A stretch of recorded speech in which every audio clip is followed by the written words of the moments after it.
Elsa Beskows tant Bruns födelsedag, uppläst av Marie Rödemark. Det finns undertexter på över 100 språk. Skriv gärna upp de ord du inte kan och gör en egen ordlista. Träna att läsa högt många gånger. Härma mig. Du har ju läst sagan om tant Grön, tant Brun och tant Gredelin och om hur Petter och Lotta och Esmeralda kom att stanna hos dem. Då tycker du kanske att du redan vet precis hur de har det och att du inte behöver höra mer om dem. Men jag tror ändå att jag måste berätta för dig hur lustigt det gick till en gång när de skulle fira tant Bruns födelsedag. Du kommer kanske ihåg att Petter och Lotta fick gå i skola hos farbror Blå som bodde tvärs över gatan. Farbror Blå var inte alls så sträng mot Petter och Lotta som han var mot de stygga barnen som ville stjäla tant Gröns päron. Han var väldigt noga med att de skulle kunna sina läxor ordentligt och räkna sina tal rätt och skriva bokstäverna riktigt. Om de slarvade med de sakerna så hände det ibland att de fick ett nyp i örat eller fick stå i skamvrån en stund. Där var det mycket generade att stå, särskilt för lilla Pricks skull. För han kom alltid och hämtade dem från skolan 1:00. Stod då någon av dem i skamvrån så satte sig lilla Prick mitt emot och såg så allvarligt förebrående ut att de knappt visste vart de skulle titta. Men det där riset som var uppsatt bakom svarta tavlan kom aldrig till användning. Det satt där mer som prydnad. För det hörde alltid till skolorna på den tiden. När barnen varit riktigt duktiga så brukade tuppen i ABC-boken värpa något gott till dem. Ibland en karamell, ibland en kaka eller en slant. Det användes också på den tiden och det var ju också mycket roligt. Men det som var nästan allra roligast var att ha geografi eller historia. För Barbro Blå hade en stor jordglob som de brukade resa på med pekpinnen. Och han berättade hur det såg ut överallt. Och så låtsades de att de bodde i de där olika länderna. När de lekte att de var indianer och farbror Blå var blekansikte så väsnades lille Prick så förskräckligt så de kunde inte fortsätta. Men en gång när de hade historielektion och farbror Blå var Karl den 12 och Petter och Lotta var hans soldater och de red omkring på käppar och lekte slaget vid Narva så kom prosten på besök. Farbror Blå skyndade sig att ta av sig Karl den 12 hatten och ställde sin häst vid väggen och sa till barnen med vanlig sträng skolmagisterröst att de hade lov från skolan och kunde gå hem. Men prosten satte sig ner och skrattade så han blev alldeles röd i ansiktet. Det var nog för att han inte alls förstod att de hade lektion om slaget vid Narva, tänkte Petter och Lotta. Sedan den dagen stängde de i alla fall alltid dörren när de hade historielektion. När Petter och Lotta hade varit hos tanterna lite över 1 år sa farbror Blå en dag till dem att det snart var tant Bruns födelsedag och att de måste tänka ut ett riktigt bra sätt att fira henne. Och det var Petter och Lotta genast med om. Farbror Blå hittade på att de skulle klä ut sig till våren och sommaren och hösten. Lotta som var yngst skulle vara våren och Petter sommaren och farbror Blå hösten. Farbror Blås hushållerska, jungfru Beata, sydde så vackra dräkter åt Petter och Lotta och gjorde kransar av pappersblommor åt dem att ha på huvudet och vingar av ljusblått silkespapper. Så skrev farbror Blå verser som de skulle lära sig utantill. Så här lät Lottas vers. Den sälla lyckliga barndomstiden, ack, hur hastigt den är förliden. Dock, tröst mitt hjärta, min vän än har, en vårens ängel i hjärtat kvar. Och så här var Petters. Sommartid med lust och gamman, då hjärta knyts med hjärta samman. Den flyger och en dag sin kos, dock ger jag här min sista ros. Till dig som än i höstens dar har rosor i ditt sinne kvar. Lotta lärde sig sin vers ganska fort. Fast hon tyckte att tröst mitt hjärta var svårt. Men Petter, han knogade och knogade med att lära sig sin vers. Och alltid läste han den galet i alla fall. Så farbror Blå blev så förargad på honom. Och en dag, när jungfru Beata fått dräkterna färdiga och de skulle repetera, så läste Petter. Då flyger och en dag en ko, istället för den flyger och en dag sin kos. Då blev farbror Blå så förtretad så han tog Petter i örat. Och det hade nog aldrig gått riktigt väl för Petter, om inte Lotta börjat gråta och sagt att det här inte alls var något roligt sätt att fira tant Bruns födelsedag på. Då släppte farbror Blå Petter och sa att barnen fick lov och kunde gå hem. Så gick han en lång promenad för att tänka på saken.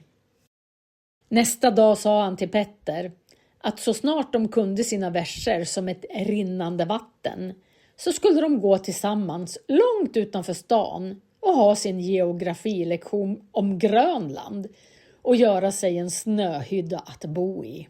Petter han rabblade sin vers om och om igen, så att tanterna sa: ja, det är allt bra svårt för barnen med de långa bibelläxorna. För tanterna hörde ju inte alls vad Petter sa. Nästa dag kunde Petter sin vers. Och då gjorde de en snöhydda borta i skogen och hade så förfärligt roligt. Prick drog deras kälke och han skuttade och gick på och var lika inne i leken som de andra. Men farbror Blå fick snuva efteråt och tanterna blev så till sig när barnen kom hem så våta. Så de la dem till sängs och gav dem hett fläderte. Tanterna kunde inte förstå hur farbror Blå kunde vara så oförståndig att gå ut i ett sådant snöväder med barnen. Men Petter och Lotta berättade inte alls vad de hade gjort. För allt sammans hängde ju ihop med den där hemligheten till tant Bruns födelsedag. Farbror Blå funderade så mycket på hur han bäst skulle klä ut sig. En natt låg han vaken och då kom han att tänka på att han kanske kunde ta ett lakan och drapera sig med, så det såg ut som en grekisk dräkt. Så steg han upp och gick ut i salen där det stod ett spegelbord med en stor spegel. Och så draperade han sig i lakanet och gick fram och tillbaka och läste sina verser högt för att lära sig dem utantill. Men jungfru Beata hörde att någon gick i salen, för hon hade inte heller somnat. Hon tog ett ljus och gick ut i salen för att se vad som stod på. Men så fort farbror Blå hörde att hon tog i låsvredet så blåste han ut sitt ljus och ställde sig i en vrå. För han ville inte alls att jungfru Beata skulle se honom så där klädd. Men när hon såg en lång vit skepnad stå där alldeles stilla, så trodde hon att han var ett spöke och gav sig till att skrika och tappa ljuset. Och så rusade hon in till sig. Farbror Blå smög sig in i sin kammare och låtsades som ingenting. Nästa dag berättade jungfru Beata för alla människor i stan om det rysliga spöket hon sett. Det var bra dumt av Beata, för hon borde väl veta att det inte alls finns några spöken i verkligheten. Farbror Blå vågade inte tala om att det var han, för då skulle ju alla människor i stan genast få reda på hans hemlighet. Därför fick hans hus heta Spökhuset allt sedan den dagen. Men farbror Blå bestämde sig för att istället drapera sig med den röda bordsduken, för som ett spöke ville han ju inte se ut på tant Bruns födelsedag. Under tiden gick tant Grön och tant Gredelin och funderade på vad de skulle ge tant Brun. Och de hittade på att tant Gredelin skulle köpa en ny hatt åt henne. För den gamla bruna vinterhatten var allt bra sliten nu. Tant Grön skulle beställa en liten knypplad krage och ha till kamébråschen i den bruna sidenklänningen som var tant Bruns gå-bort-klänning. Tant Gredelin gick till mamsell Agata Blomgren som hade modeaffär och rådgjorde med henne om tant Bruns nya hatt. De kom överens om att tant Gredelin borde sätta på sig tant Bruns klänning och sjal när de provade hatten, så att hon kunde vara riktigt säker på att hatten passade tant Brun. Tant Grön gick till fröknarna Äppelqvist som knypplade så fina spetskragar. De sa att det var nödvändigt att de fick prova kragen på tant Bruns sidenklänning så att de kunde vara säkra på att den passade i halsen. Tant Grön lovade komma med klänningen en kväll. Och så gick tant Grön och tant Gredelin och vaktade på ett tillfälle att låna tant Bruns kläder utan att hon märkte något. Men det var alldeles omöjligt för dem. Ty tant Brun var tidigast uppe och senast i säng av dem alla tre. Men en dag, en vecka före födelsedagen, så sa tant Brun att hon kände sig lite förkyld och att det var bra förargligt eftersom de skulle bort på kafferep på eftermiddagen. Då skyndade tant Grön och tant Gredelin sig att säga att hon genast måste till sängs och dricka något varmt. Och de tvingade henne i säng och pysslade om henne på alla möjliga sätt och passade på att ta hennes kläder utan att hon märkte det. De sa till tant Brun att de bara skulle stanna en stund på kafferepet och komma mycket snart tillbaka till henne. Och att de skulle ligga stilla och sova medan de var borta. Och så klädde de sig i tant Bruns klänningar och gick åt varsitt håll och var så glada över sitt knep. Men tant Brun kände sig inte alls sjuk, så hon fick en sådan lust att stiga upp då tanterna gått. När hon stigit upp kunde hon inte alls hitta sin klänning, fast hon letade överallt i rummet. När hon tittade i klädskåpet så var hennes sidenklänning också borta. Och när hon tittade på byrån så var hennes vackra kamébrås försvunnen ur toalettasken. Och då blev tant Brun så förskräckt att hon måste sätta sig på en stol. Just då kom farbror Blå för att hälsa på. Och han knackade på tant Bruns dörr. Men hon sa att han inte alls fick komma in förrän han räckt henne genom dörren hennes bruna sjal som låg på en stol i förstugan.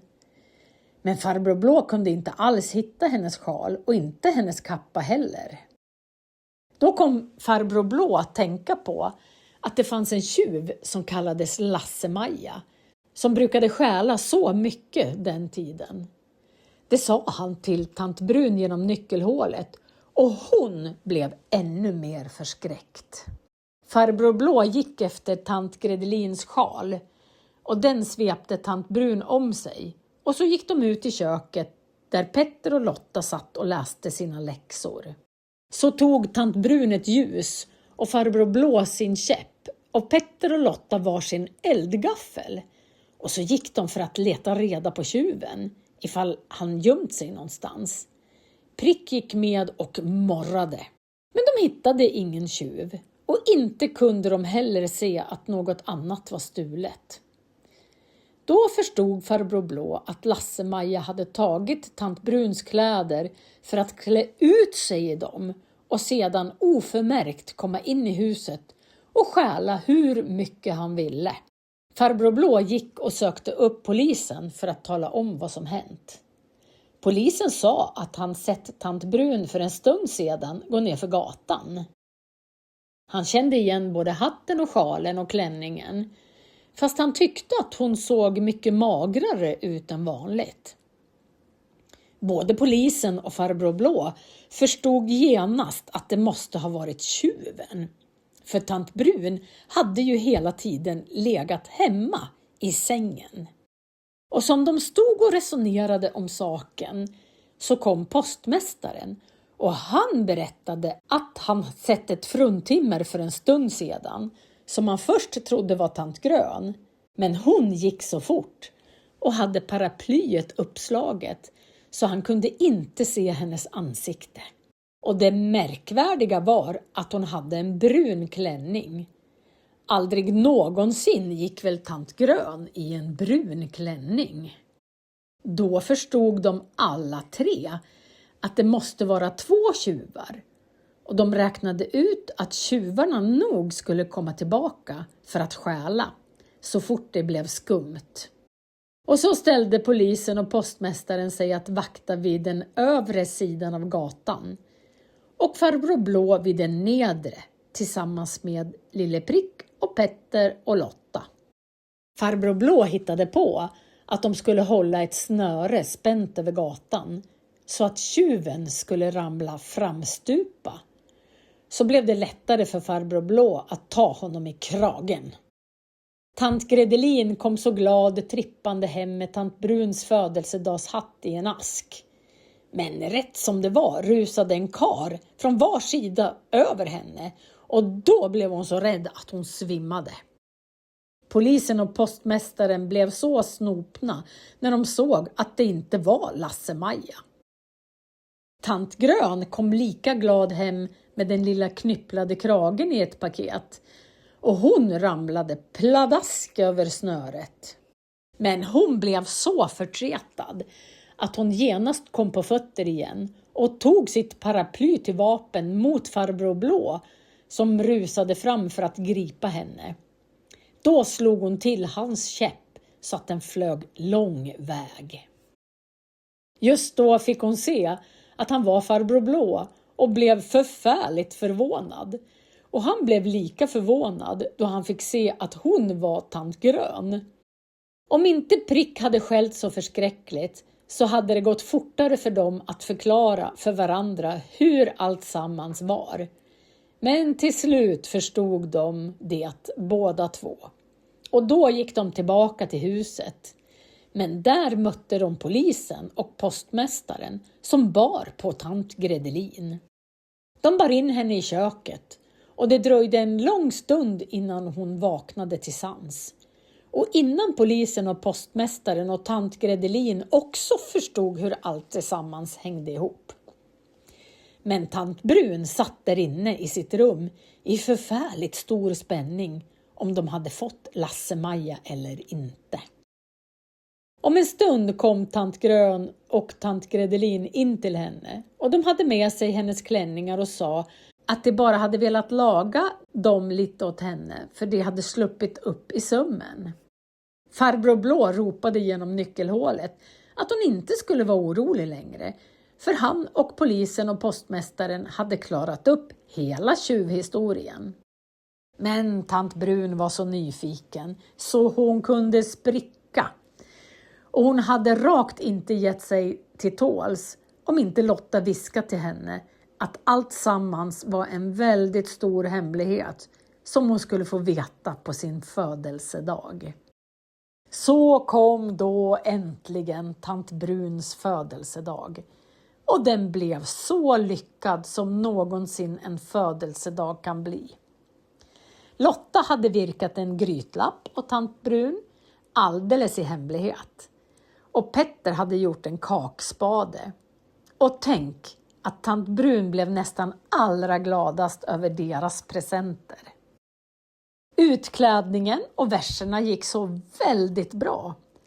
Farbror Blå hade beställt en fruktkorg hos sockerbagaren och frukterna var av bara marsipan, fast de såg alldeles naturliga ut.